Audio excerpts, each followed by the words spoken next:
پر یہ ماں خود اس کو مزید ڈپریشن کا شکار کرتی ہے کہ بچہ بات کرنے آتا ہے، اماں موبائل دیکھ رہی ہے، ہاں بولو سن رہی ہوں، ارے پاگل تیرا بچہ برباد ہو جائے گا تیرے موبائل کے پیچھے۔ اس موبائل نے تباہی پھر براسیاں دا بیٹا ہویا انہیں چم چم کے مار چھڑیا۔ بھائی یہ ضرورت کی چیز ہے، بچہ ماں سے بات کر رہا ہے اور بے وقوف ماں بچے کو دیکھنے کے بجائے موبائل دیکھ رہی ہے، ان بچے کو ذبح کر دیا۔ بیٹا ابا سے بات کر رہا، ابا لیپ ٹاپ پہ لگا ہوا ہے، ہاں تیرا بچہ برباد ہو گیا۔ تیرا سرمایہ تیرا کاروبار نہیں، تیری جاب نہیں، تیرا سرمایہ تیری اولاد ہے۔ صرف 10 سال بچے کو دے دو، صرف 10 سال، ساری زندگی بچہ تمہارا ہوگا۔ اور وہی 10 سال ہمارے بچوں پہ ظلم ہے۔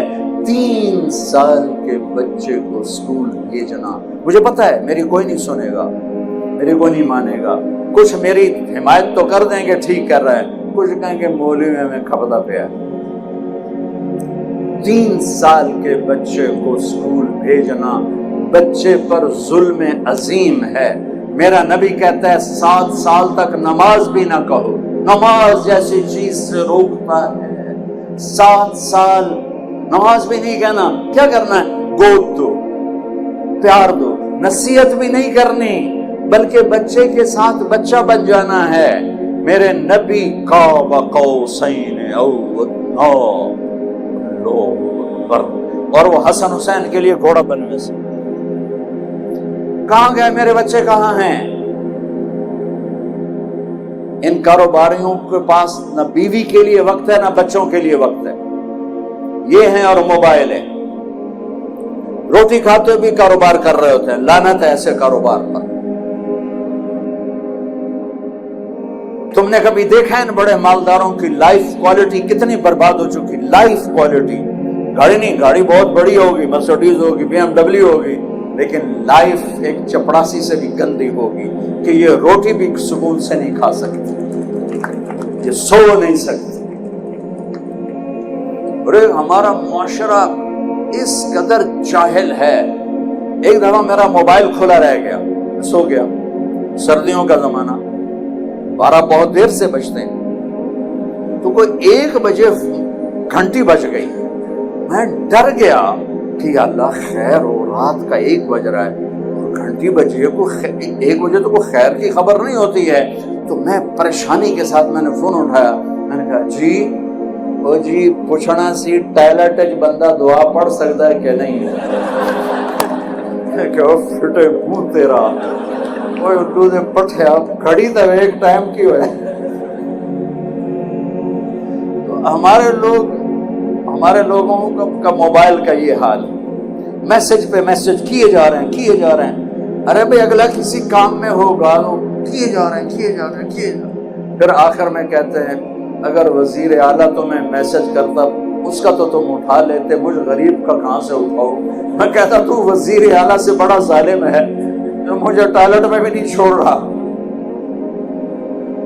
ان ماؤں سے کہتا ہوں بچے کو جب توجہ دو تو موبائل کو پھینک دو۔ ان والدین سے کہتا ہوں بچے کو جب پڑھو موبائل پھینک دو۔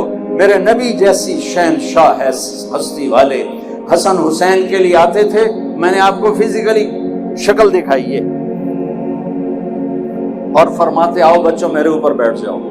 دونوں بچوں کو کمر پہ بٹھا کر پورے کمرے کا چکر لگاتے، پھر یوں کہتے تمہارا اونٹ کیسا ہے، تمہارا اونٹ کیسا ہے۔ پھر دونوں بھائیوں کو اتار دیتے اور زینب کو بٹھا لیتے، پھر ان کو چکر لگواتے اور ان تینوں سے بیٹھ کے کھیلتے تھے۔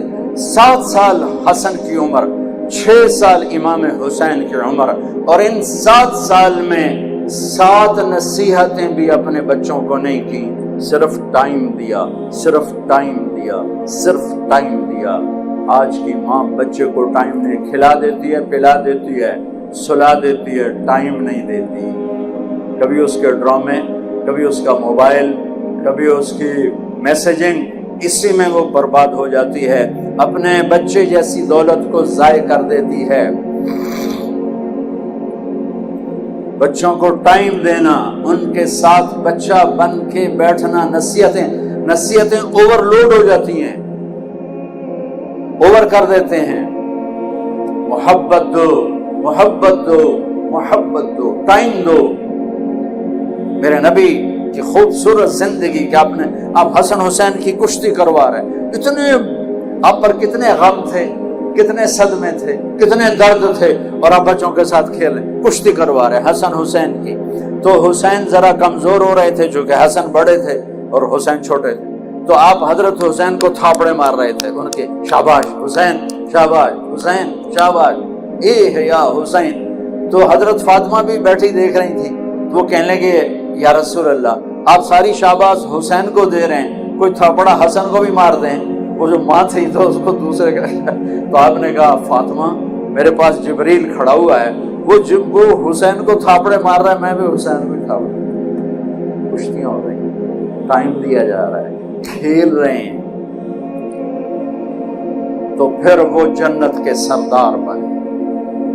والدین کے، میرے بچے جب چھوٹے تھے، یہ چھوٹے اسکول میں، تو میں ان کے پرنسپل سے ملا تو وہ کہنے لگے میرے پاس یہاں فیصل آباد کے 2 بڑے ڈاکٹر ہیں، لیڈی ڈاکٹر اور ڈاکٹر، وہ میرے پاس آئے اور کہنے لگے کہ ہمارے بچوں نے 3 دن ہو گئے کھانا نہیں کھایا ہمارے گھر میں کھانا، اور ہم پوچھتے ہیں بتاتے نہیں. تو کائنڈلی آپ پوچھ کے بتا دیں، یہ بہت اہم بات بتا رہا ہوں. کہ میں نے بچوں کو بلایا کہ بیٹا یہ آپ کی امی، آپ کے ابو، آپ کھانا کیوں نہیں کھا رہے؟ کہا جی ان کے سامنے نہیں بتائیں گے، الگ بتائیں گے. تو ان دونوں کو باہر بٹھا دیا. تو کہنے لگے اب بتاؤ. کہ سر صبح جب ہم ناشتہ کرتے ہیں تو امی ابو سو رہے ہوتے ہیں، ہم ان کو دیکھتے نہیں. دوپہر کو جب ہم واپس آتے ہیں تو امی ابو ہاسپٹل میں ہوتے ہیں، ہم ان کو دیکھ نہیں پاتے. شام کو جب ہم کھانے پر بیٹھتے ہیں تو امی ابو کلینک پر ہوتے ہیں، یہ ہمیں نظر نہیں آتے. یہ ہمیں اتوار کو نظر آتے ہیں، باقی پورا ہفتہ ہمیں نظر نہیں آتے. تو ہم نے کہا جو ماں باپ ہمیں ٹائم نہیں دے سکتا، ہم نے ان کی روٹی بھی نہیں کھانی. اپنی اولاد کو قیمت دو. میرے نبی نے اتنے بڑے عہدے پر بیٹھ کر بچوں کو ٹائم دیا. 10 سال تک بچے کو اپنا بنا لو، ساری زندگی تمہارا ہوگا. 3 سال کے بچے کو اسکول بھیجنا، وہ روتا ہوا جاتا ہے، وہ روتا ہوا آتا ہے. ہمارے اب تو میں نے ایک اشتہار پڑھا کہ ہم 18 مہینے ایک بچہ بھی لے لیں گے، تو پوتڑے بھی دو گے ادھر، بس صرف تو سانو پیسے دے دو، باقی سارا کام اسی کریں گے. یہ اسکول نہیں ہے، میں دکھ سے کہتا ہوں، یہ کاروباری سینٹر ہے. یہ ہمارے بچوں کے ذریعے سے پیسہ بنا رہے ہیں. اس عمر میں بچے کو ماں چاہیے اور باپ چاہیے.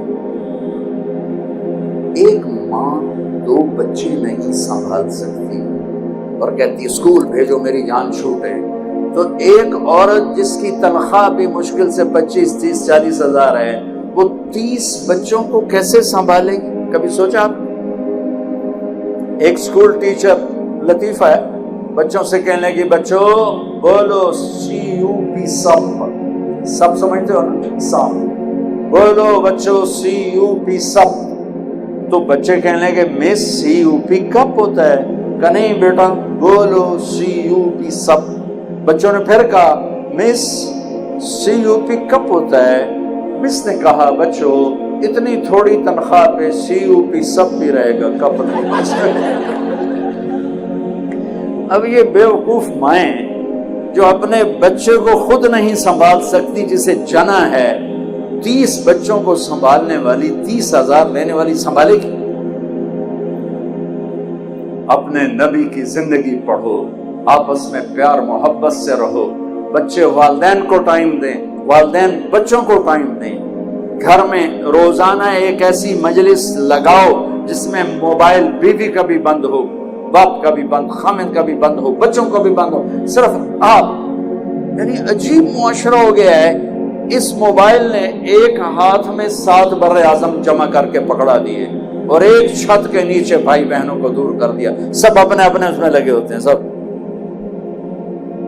یہ ضرورت کی چیز تھی، نہ کہ اپنی جان کو برباد کرنے کی.